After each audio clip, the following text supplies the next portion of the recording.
Ish presidenti Hashim Thaçi, ish krye parlamentarët Kadri Veseli dhe Jakub Krasniqi dhe ish deputeti i Kosovës Recep Selimi ndodhen në paraburgim prej nëntorit të vitit 2020.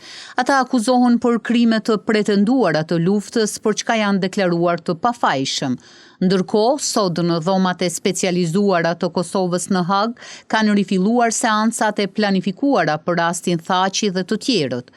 Anulimi i seancave të mëparshme ishte bërë për shkak të shtyrjes së dëshmisë së diplomatit amerikan Christopher Hill. Seancat pritet të vazhdojnë edhe gjatë 3 ditëve të ardhshme.